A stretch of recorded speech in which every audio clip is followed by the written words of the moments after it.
மாற்றான் தோட்டத்து மல்லிகைக்கும் மனம் ஒன்று என்றார் பேரறிஞர் அண்ணா அவர்கள்.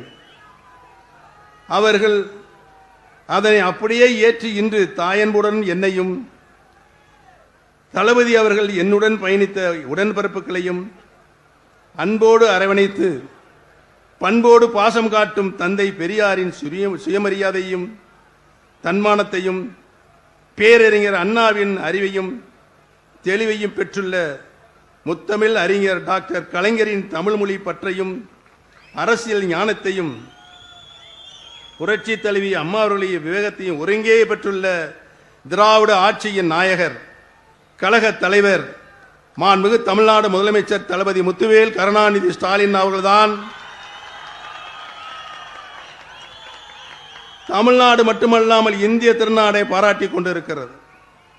தமிழகத்தை பொறுத்தவரை தேசியம் என்ற பெயரில் மதவாத அரசியல் என்பது வெறும் பேச்சு, வெற்று பேச்சு.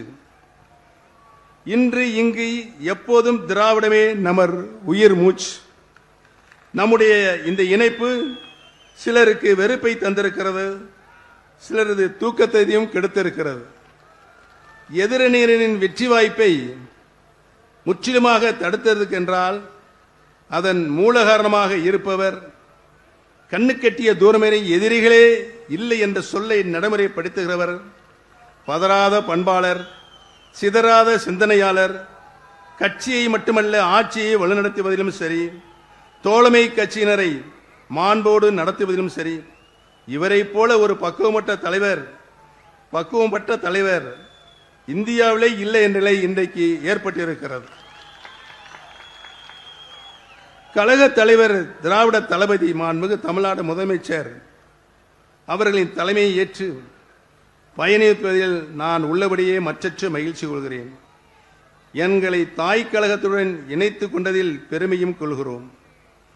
என் வாழ்நாளில் இருவரை திராவிட கொள்கைகளை என் உயிர் மூச்சாக கடைபிடித்து அதில் சிந்தாந்ததையும் விட்டுக் கொடுக்காமல் கட்டி காக்கும் மாண்புமிகு தளபதி அவர்கள் தலைமையில் செயல்படுவேன் என்பதை என் வாழ்நாள் லட்சியமாக இன்று நான் தெரிவித்துக் கொள்ள கடமைப்பட்டிருக்கிறேன்.